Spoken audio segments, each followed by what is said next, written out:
welcome. We're going to discuss today the ecosystem of the tech investment in Iraq, the challenges, the barriers, what are the things that entrepreneurs faces and also the companies faces within the investment sector. So today I have a great members of panelists with me that they will share their experience, their knowledge, and they are very professional in their field. So please, هێمان from IQ, welcome. Mr. Moujahid from Capita. And then we have Yat from Avesta Group. And ڕەنوو from Bina. Welcome.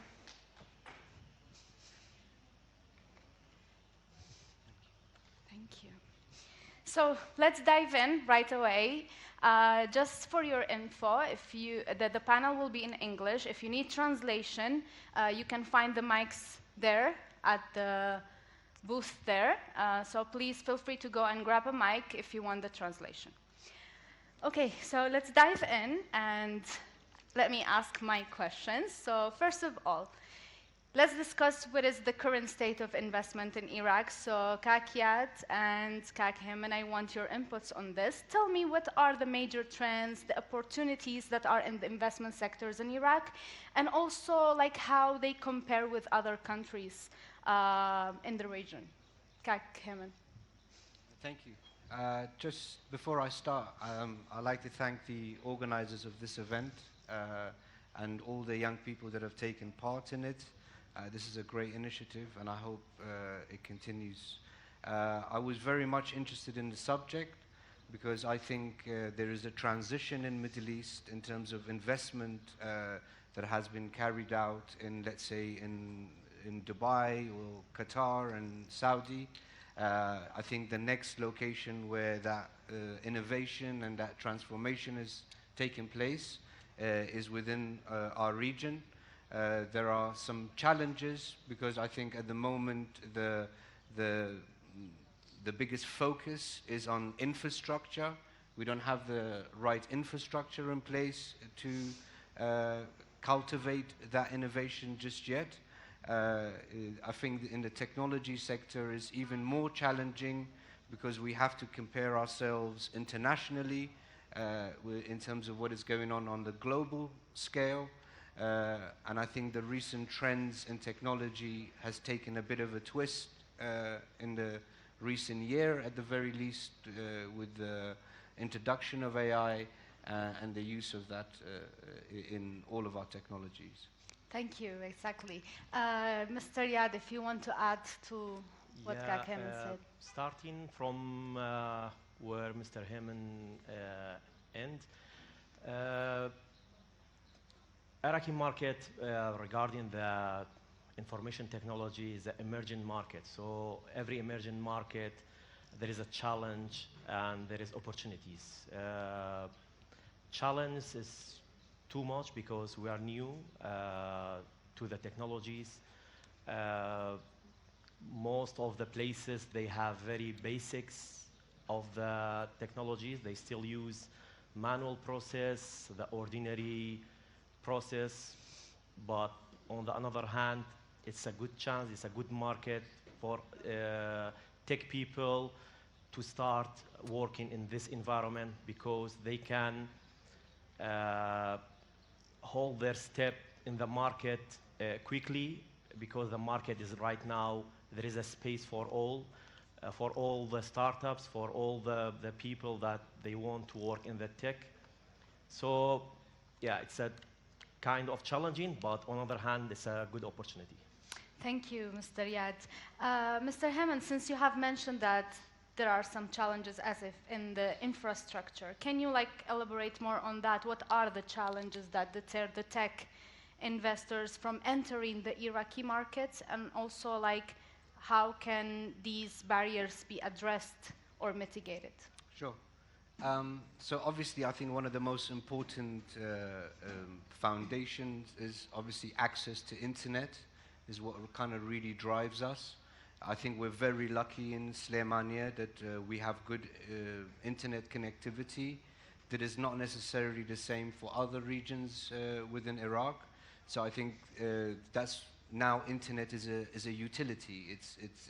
It's a requirement to carry out most of what we actually need to do. I think the other challenge that kind of really present itself is, as Kagyad was saying, is because the market is quite a new market, deriving what is the necessity to drive that change is often driven by being a competitor, where I think today, and I think some of the individuals here hopefully can start to think about collaboration in terms of making things happen. I think that is one of the changes that I would like to propose and see and work on. Thank you. Do you want to add anything to what Mr. Heyman said? Yes, Mr. Moujahid? Yeah, hi everyone. I think when it comes to the investment scene on the Iraq landscape, when you take a look to the market, you see few VCs with mandates with the small tickets up to 250K mostly. You see few incubators, few accelerators, most of them with NGO mindset, and few of them with business mindset. You see a good start for the pipeline when it comes to startups. I mean, there is a good momentum when you take a look to the number of new startups coming every year to Iraq. And at the same time, we are in the middle of, I can say, a new era for Iraq doing business. As you know, as we all know, that in the past, few years ago, most of the practices when it comes to doing business, either tech or any classic business, mostly dominating by people who have money, influence, power, you name it. Now, the market start to change to a new era, which is everyone, the people have power, ourselves as youth who want to start something, all of us, we have to do business properly. Customer behavior changed. The political scene started to be different. Even the global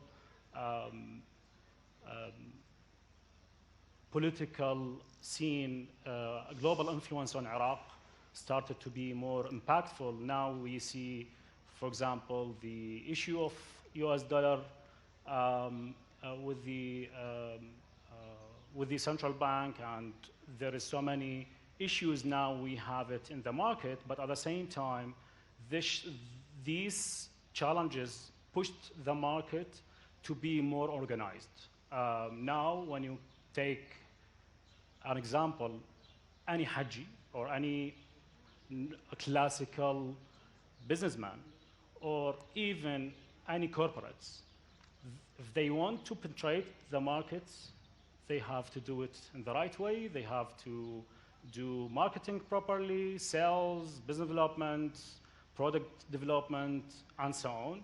So now I think we are in the middle of interesting era, which is very attractive for us as startups to build on current environment, to take the advantage of what's happening now.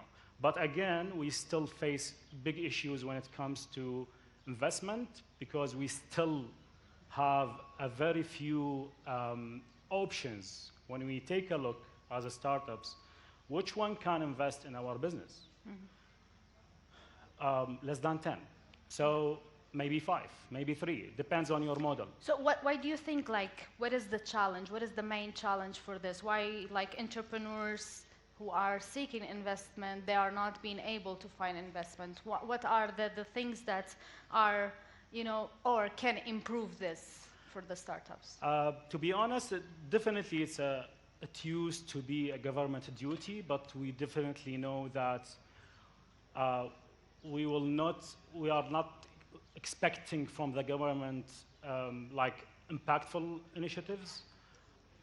But now, international community, private sector itself started to play a role to fill that gap. So now you see, for example, GIZ and so many European funders and other countries, even you see private sector players, they are trying to push this market forward in order to make it more attractive for youth to work in private sector.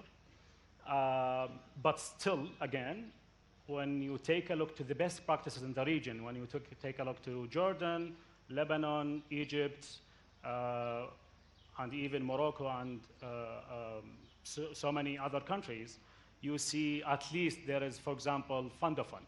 So when it comes to investment, if you don't have fund of fund, you don't have a real pipeline for investment, to be honest. Because now we have most of our investors, Iraq is, again, we do say that always, Iraq is a rich country. We have thousands of, maybe more than 100,000 investors in Iraq. But 99% of them, they don't understand tech industry. They don't understand, they don't want to take risk when it comes to joining or building a new risky ventures. So you think that there needs to be education for the investors in Definitely. that side, and not only for the entrepreneurs? That's what we did within the Iraqi Angel Investment Network. Yeah. And you see now very few angel investors very active now. Yeah. They used to be classic 3 years ago. So the thing is that we need to build on that to attract more investors to the pipeline. Exactly. But on the other hand, you have to build proper model, not only like asking investors for money and you do barely pitch deck, or Yeah.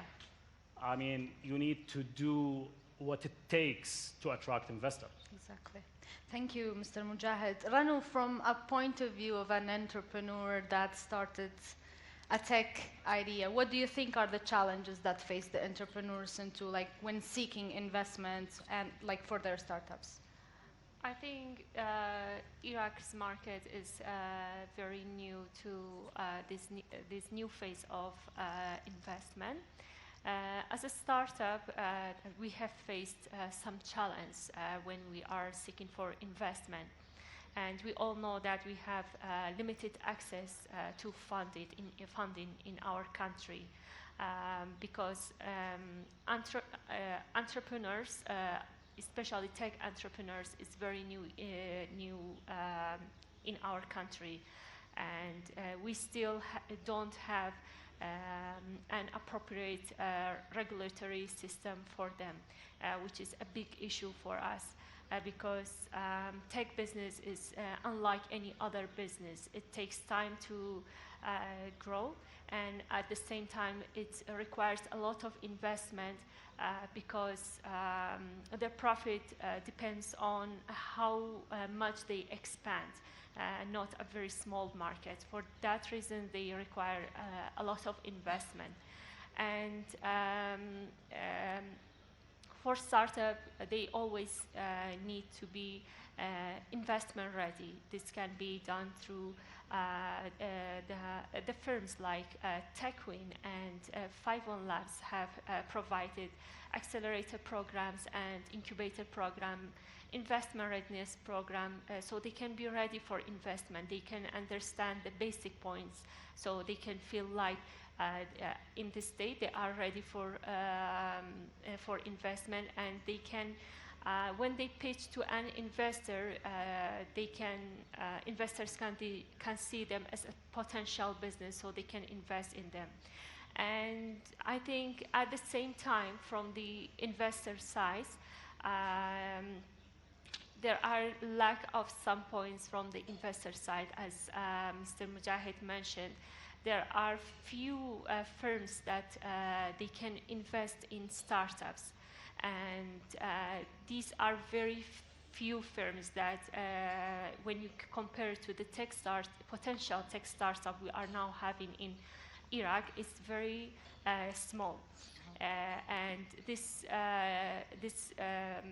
this is a limitation for the startup to choose who they would like to share their business with.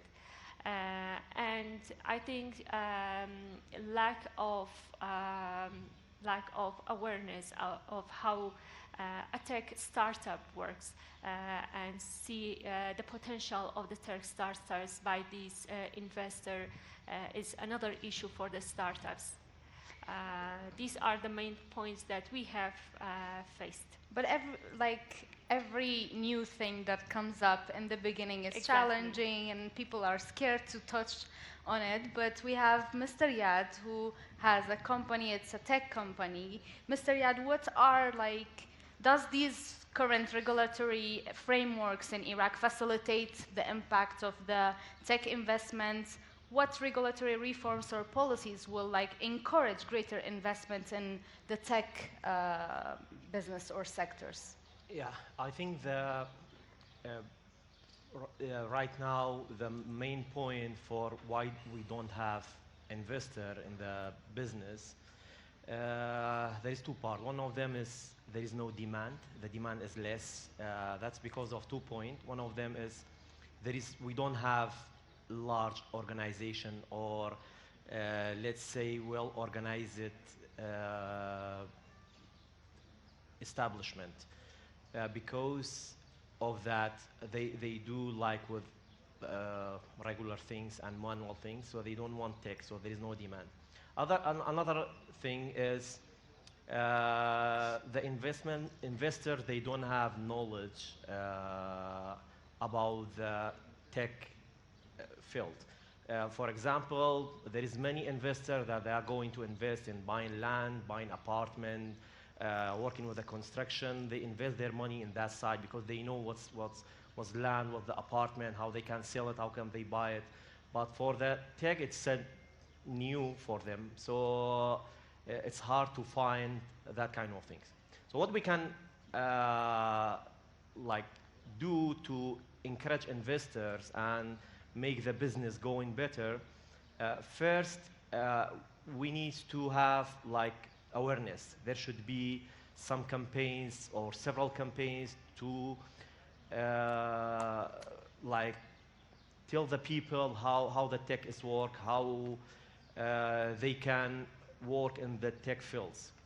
Another one is to encourage the government to do the digital transformation. So when they have a digital transformation, when everything goes smoothly with the digitized system, so there will be a demand, a very big demand, because we are in a country that 70% of their worker is working in the public sector, and the public sector, they are not using tech, so there is no demand, or there is low demand on the tech. So if the public sector use tech and they have digital transformation, so this business will grow more in the future. Yeah. So what are your advices? What rules and regulatories can be implemented from the government side to facilitate, the work of a tech business? Yes. The most important thing is to have copyright and intellectual property. This is very important things. Last week we were in Baghdad and we have a meeting with the media community. So we talked about that. So should be a law and regulation for copyright and intellectual property, so people do not use pirated software, cracked software, illegal software. This is very important. One part, a very important part for government to do. Second is trying to digitizing the process of the public sector. Third one is to have several awareness campaign to the people to use the tech in the correct way. Maybe some people, they are using tech, but not in the correct way. So we need to have campaigns to teach the people how to use tech in the correct way. Thank you, Mr. Riyad. Mr. Moujahid, what are the key factors that influences investor-entrepreneur collaboration in Iraqi tech ecosystem, and how can these relationships be strengthened to foster more innovation and growth?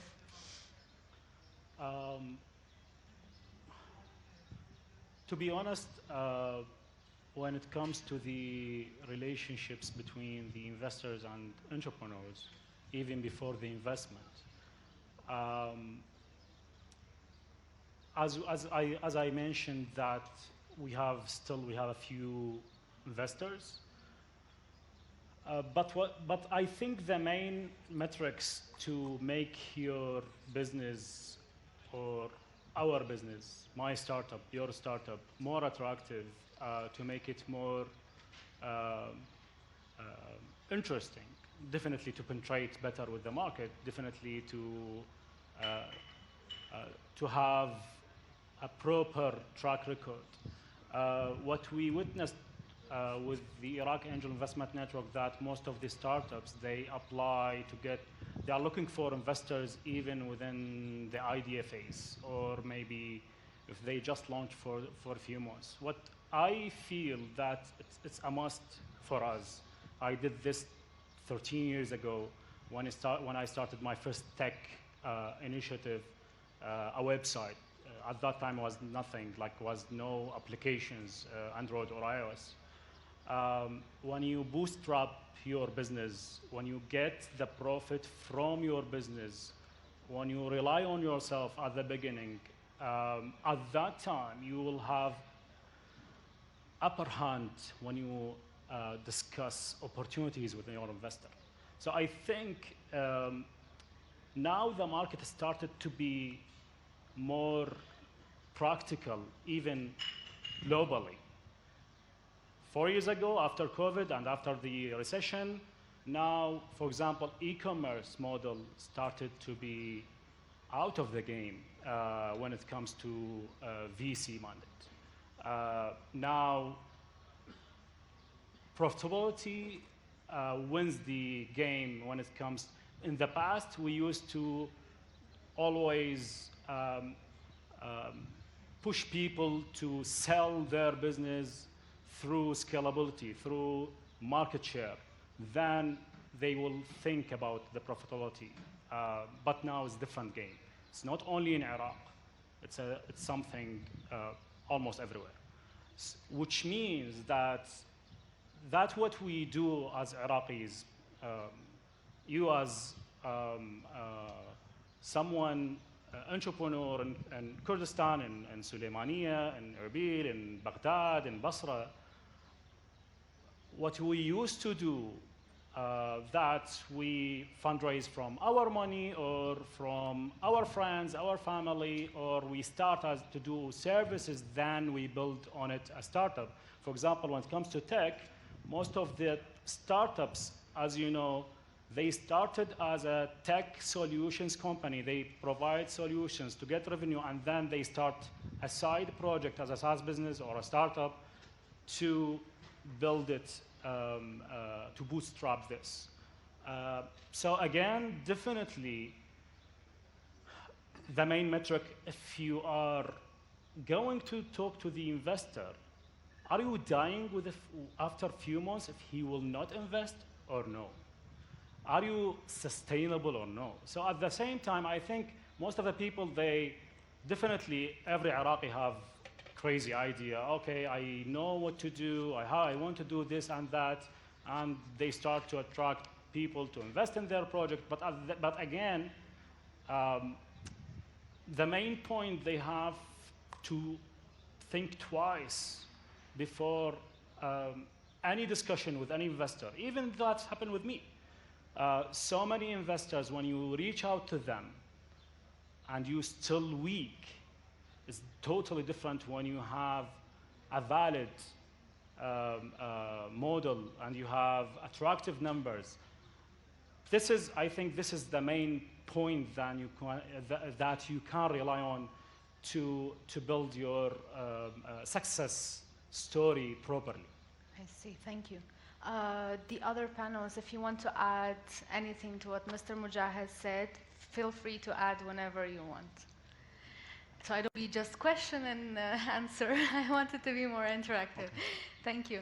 Mr. Heyman, so could you tell me a bit about like some of the examples of the networthy examples that you can share about tech investments in Iraq? Highlight, you know, the factors that contribute into their success as a tech business, and what were the lessons learned from this?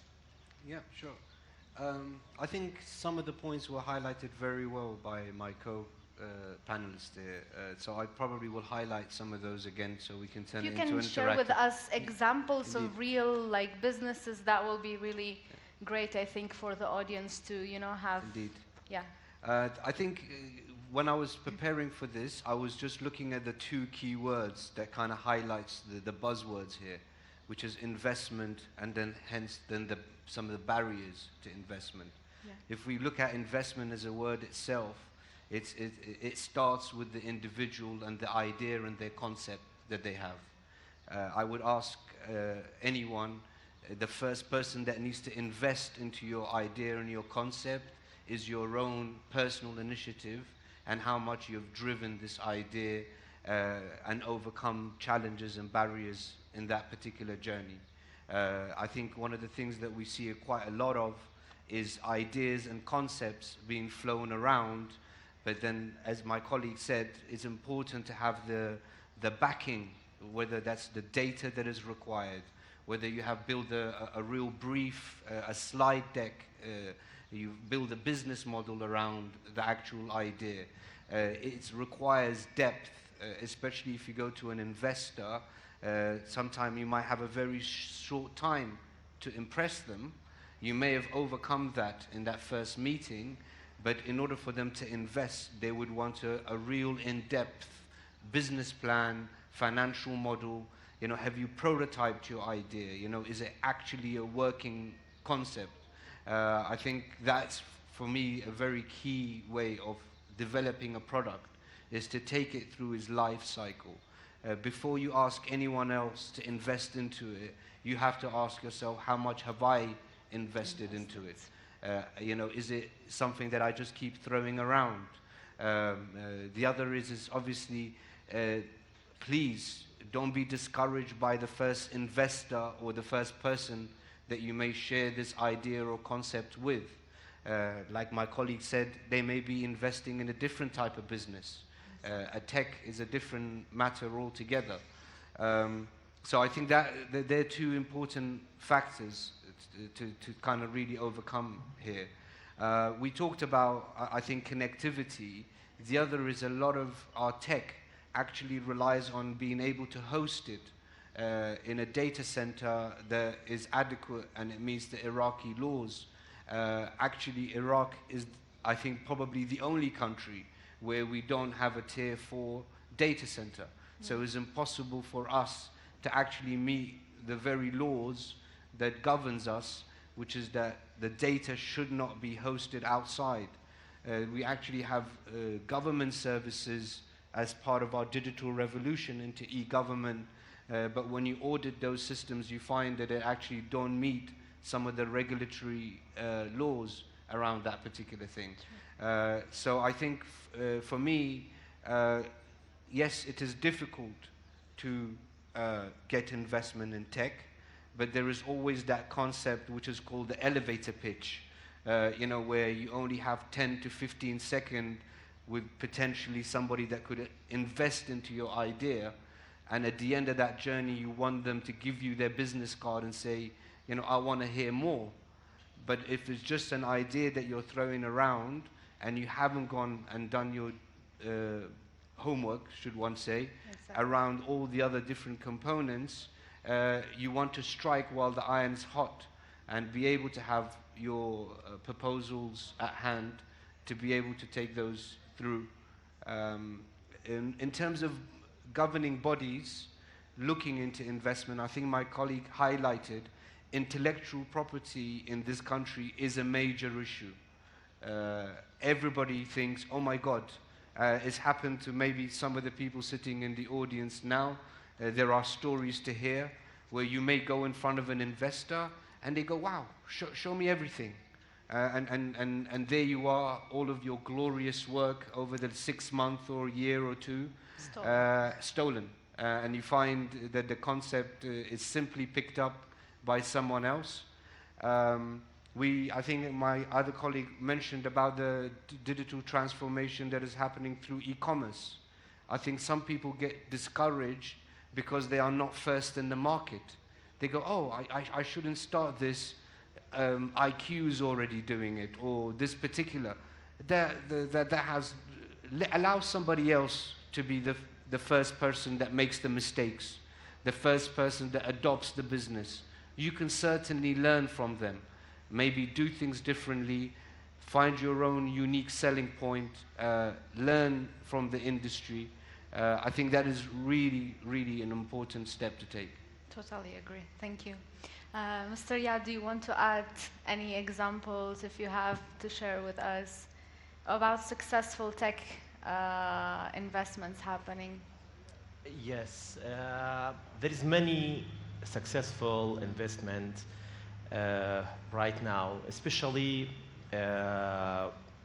with the e-commerce things, because we are new in the e-commerce, and now I can see that there is many e-commerce websites. They are running and they are doing very well, and they are getting a good market share, because as I mentioned before, the market is empty, and you can reserve your room from now.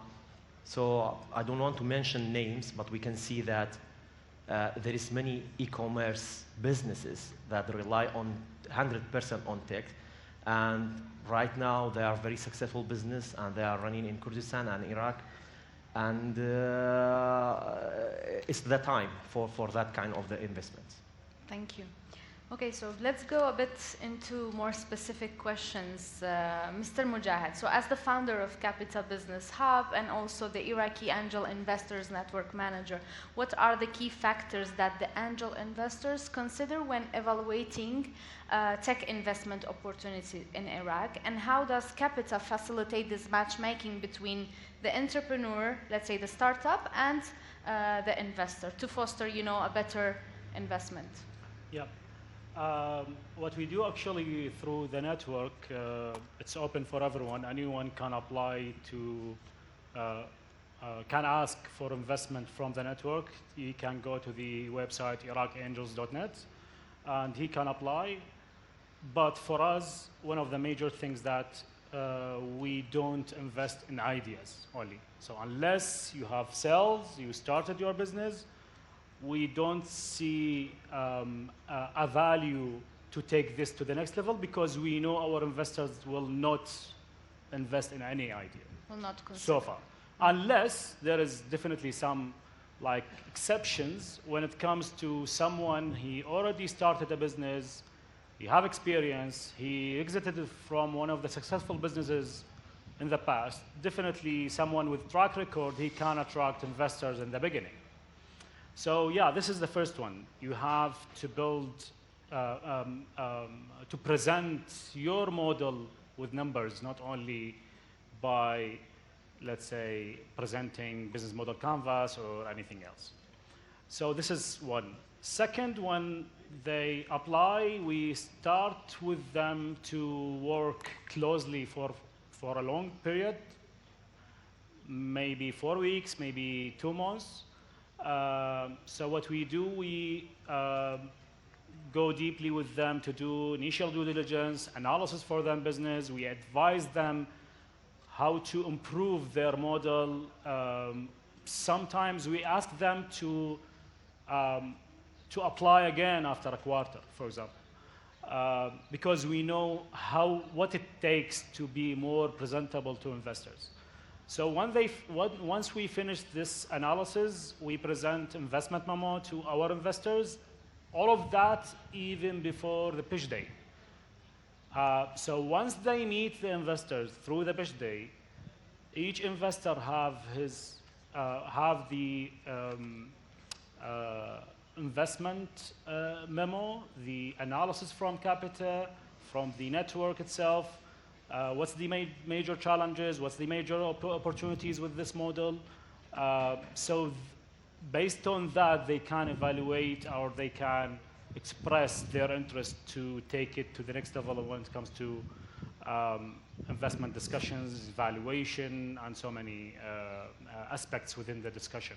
So the process takes more time than any usual, let's say, incubator or any entity who wanted to do activities when it comes to investment. Because for us, we treat this carefully. It's not only about like you pitch your idea to investor. There is a lot to do before and after. Yes. For example, one of the startups, they pitched last 2 months to our investors, and now they reached the point of they got commitments about almost 60% of the deal, of the asked amount. Then we started to follow up with our investors to see if there anyone interested now, because you know when you have no investor, different than when you have one investor or 2 investors contributing with your fundraise, that will be more attractive for other investors. So this is what's happening with the Iraqi Angel Investment Network. We tried our best to accept not only tech startups, some of the agri-tech or any semi-classic businesses when it comes to startups who rely on producing products, not only services. But again, as I mentioned, it's we are still in the beginning of the market. We managed to close almost 8 deals, around $1.5 million to those startups. But again, I think our mission to keep attracting more investors. Now we have, for example, a new Iraqi angel investors. He worked with BlackRock, the biggest fund worldwide. Mm-hmm. And we have a few other potential angel investors to join the network from GCC, from Saudi, from UAE, not from even Egypt. And we have people now from Pakistan, people from US, people from Europe. The thing is that, and definitely we have like almost 60% of the investors, Iraqis who used to live abroad, not only local people. So what we see now, to be honest, that encouraging investors to play a role within this scene is very important, key element to have a real market, to be honest. And at the same time, we have huge challenges as entrepreneurs, as startups, even as investment entities. When you take a look at the market, you see, for example, big corporates now, Iraqi big corporates, they start to compete with our ecosystem. They start their own tech arms. So now the game starts to be more difficult. Okay? In addition to the definitely regional players coming to the market. So now we are not only ourselves trying to prove something with the private sector, but now we have 2 major competitors, to be honest.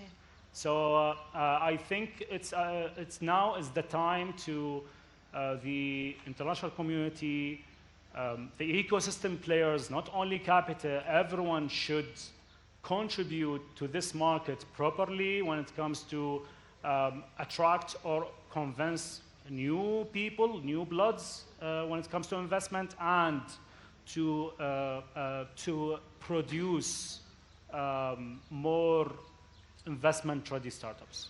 Thank you, Mr. Moujahid, for your great insights. ڕەنوو, being recognized as of your work within innovation, and you're an entrepreneur that started this business which is construction and also related to tech. So what is your advice? What do you tell the entrepreneurs? How do you encourage them to, you know, start and showcase their potential within these sectors?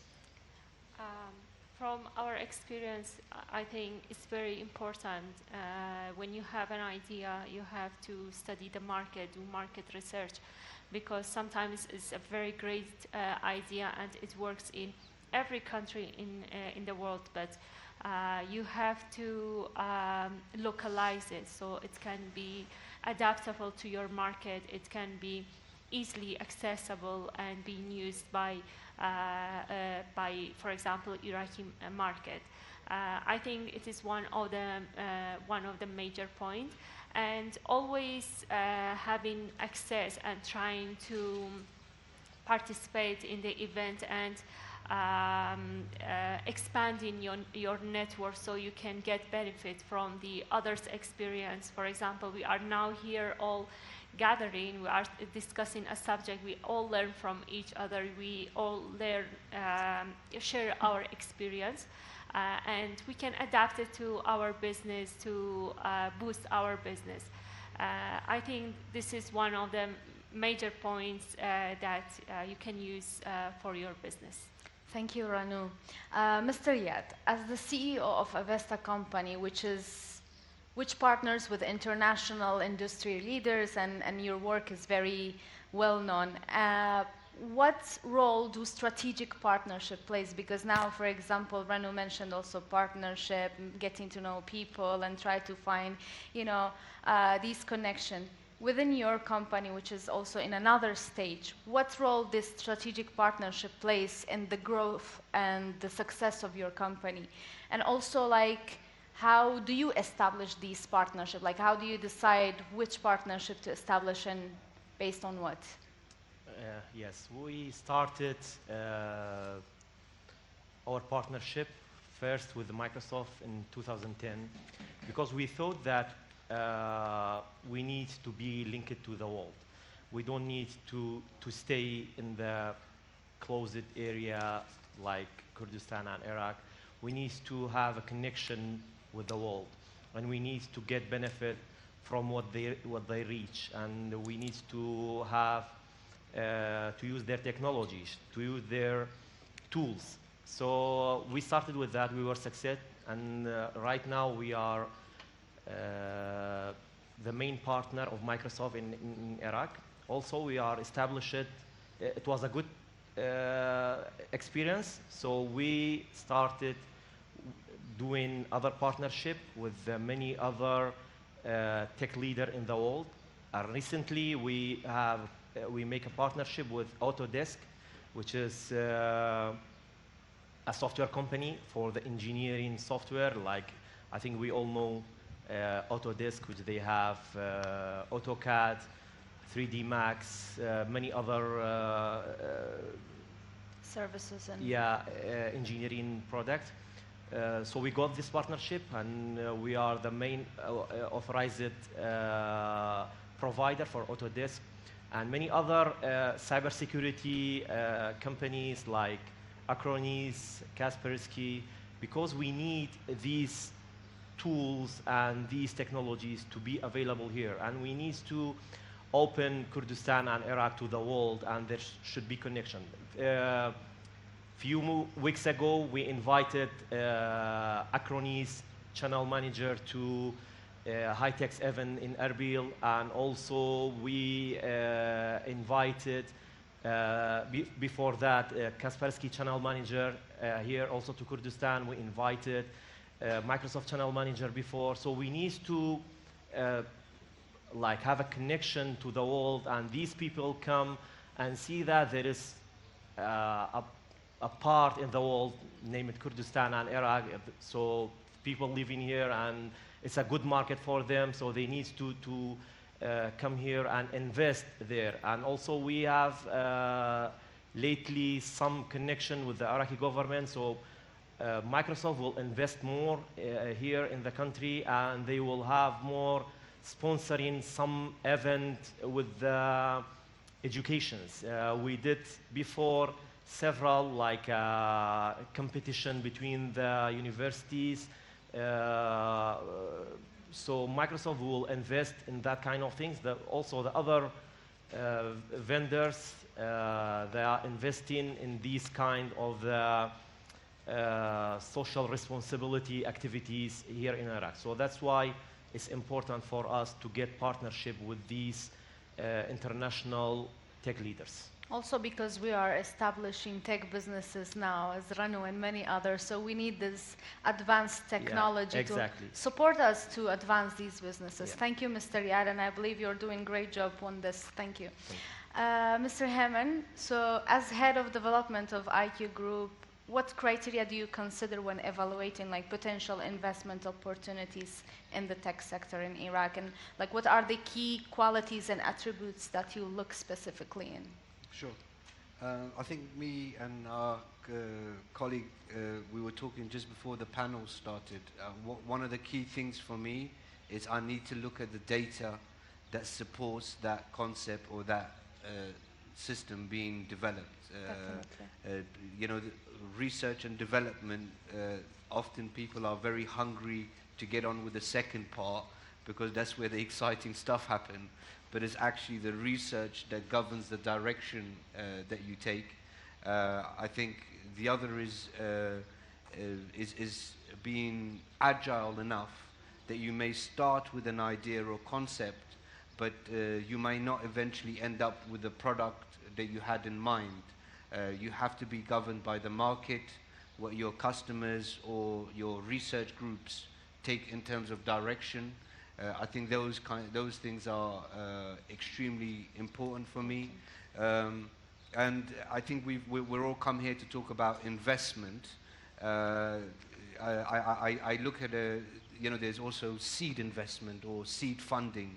A plant needs water, but if it's a tiny plant and you give it gushes of water or sunlight, it will die. It cannot survive under that ecosystem. So anybody that is seeking investment, understand that your business is an organic business. If we take somebody like Amazon, which is one of the biggest e-commerce and businesses, it started in a garage. It started with a single order that didn't come for weeks and months, and it eventually ended up being one of the giants in global economy. So I think organic growth is extremely important.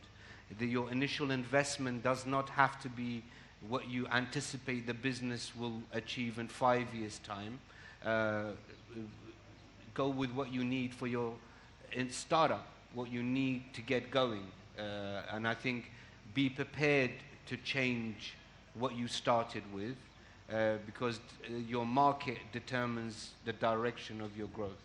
Exactly. Thank you, Mr. Heyman. So I think we're done with our questions. Let's leave it to the audience and see if someone has a question that would like to direct to our panelists. Anyone? Yeah?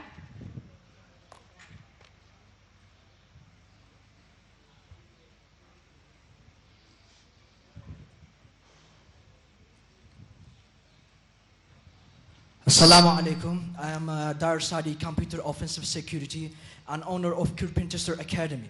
So thanks for idea and knowledge here with the audience, but I will generally focus on security and cyber.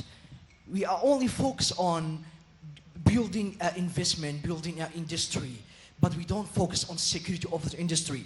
If you back to Stuxnet from Natanz, if you back to the Aramco from Saudi that has been punished when they are isolated network, good? And in Iraq, we cannot handle and purchasing the great software.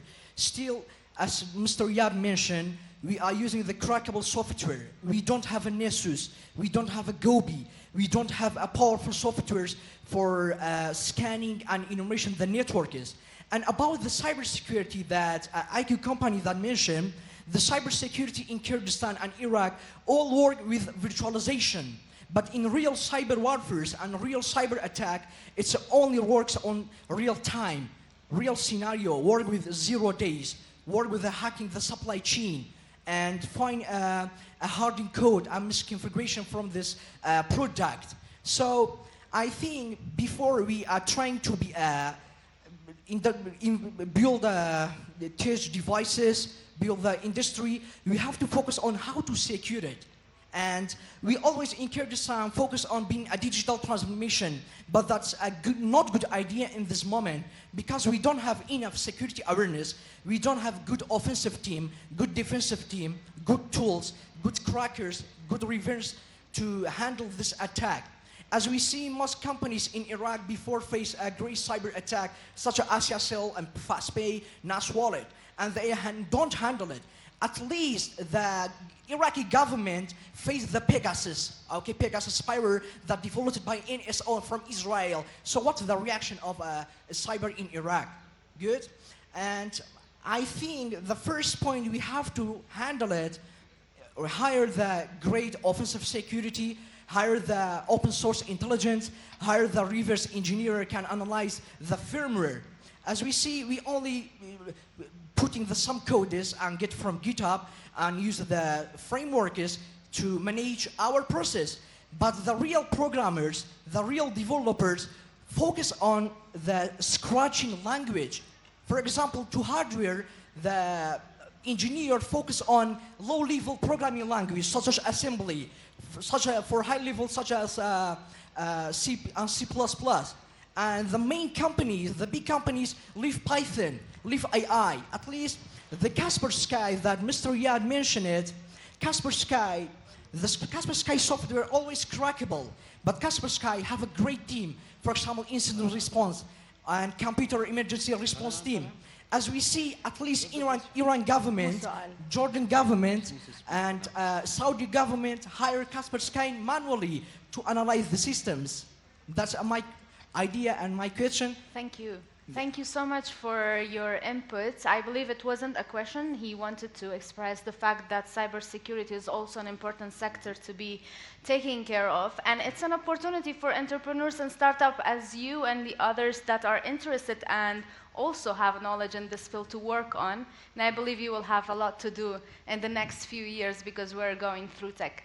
Thank you. Who else has a question that want to direct to? Yes. Please, the mic here.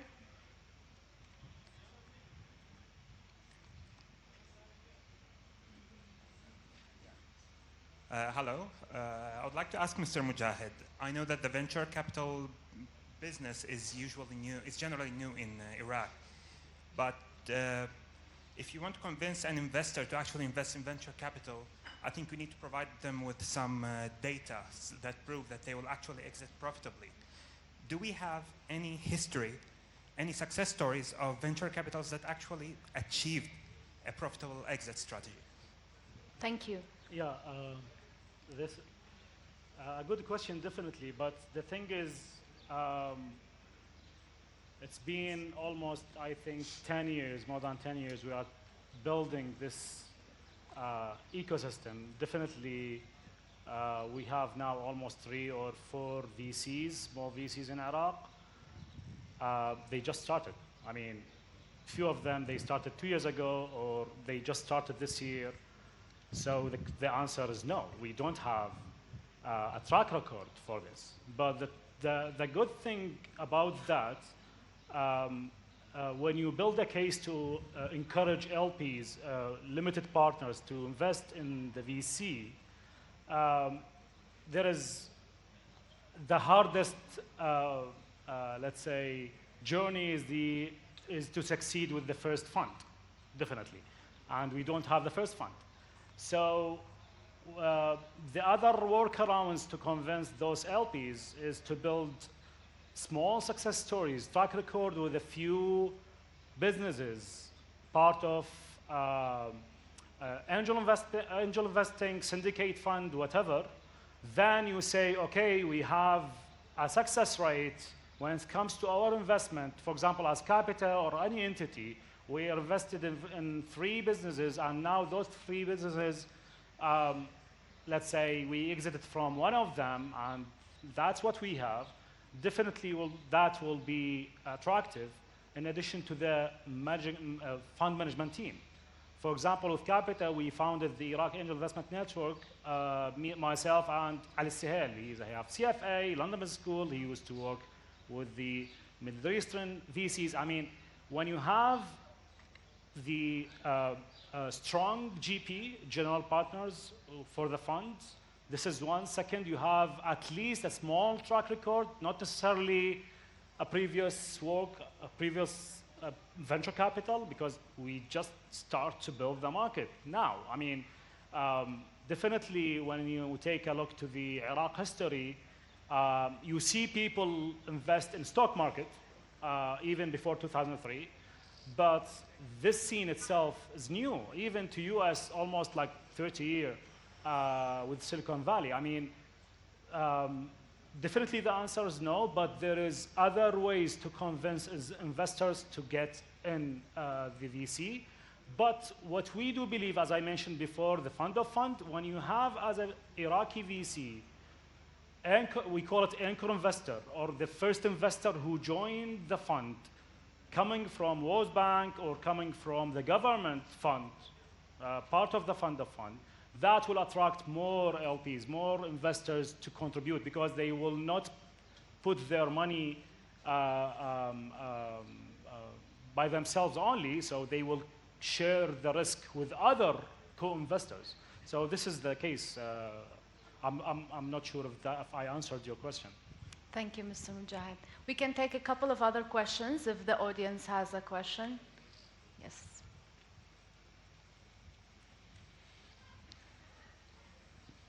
Thank you. A question related to IP, so intellectual property rights and ownership of the technology. How much of a role does the IT compliance play in terms of investors actually taking an issue with an investment, acting as a barrier to an investment? Because we have done some analysis of apps that have been developed in Iraq, and if we look at the compliance, so the actual IT compliance, if you go onto the App Store, Google Play, you look at the owner, it's not the company, it's an individual. The technology is not owned by the company. We've spoken to companies and startups in Baghdad, relatively large startups with over 100 employees. Their tech teams are not based in Iraq. A lot of them are based in Dubai, Abu Dhabi, Saudi, wherever it might be. So on one hand, we don't have a regulatory framework here that really supports the ownership of the technology. And is this inhibiting investment, or how is this playing a role? So I don't know who wants to take that one. Mr. Heyman, Mr. Riyad, which one of you wants to answer? Yeah, regarding the copyright and intellectual property here in Iraq, as a rule, there is a rule and there is a law, but unfortunately, this law is not being activated, and it's not this law is not being used by the authorities. So we need to have this role again to be went back to the parliament and need to be activated there. After that, there will be some kind of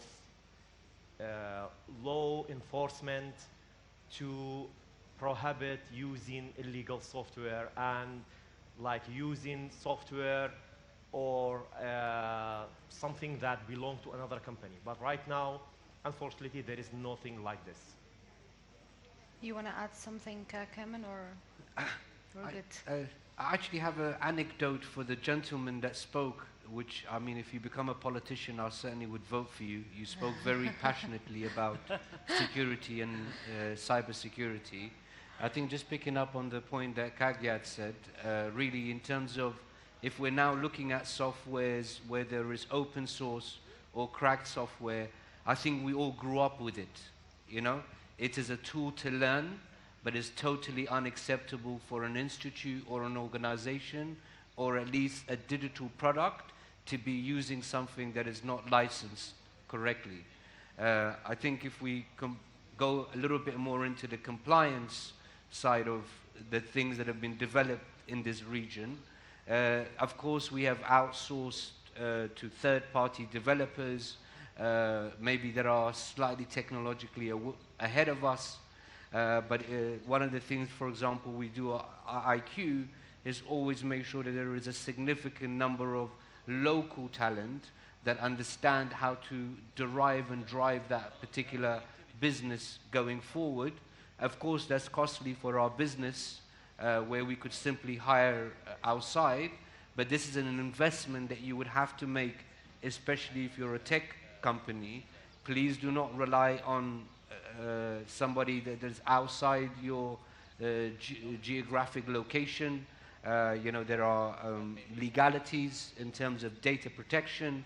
How are you going to essentially take to court a third-party developer that says they live in Dubai but actually are housed elsewhere in the world?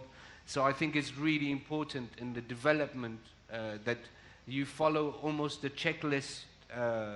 So the anecdote to the security gentleman is I tried to get for my students when I was teaching Adobe legal softwares, because I was aware they were all using illegal softwares, and the vice president told me, we know. So these softwares that are sort of crackable and you can use them that way, they've done that on purpose, because it's a way to learn, because you might, as a student or a young person, not have the funds, but certainly unacceptable for a bigger institute to be able to do such a thing. Thank you, Mr. Heyman. I think we can take one last question. Yes. Shall I take someone else?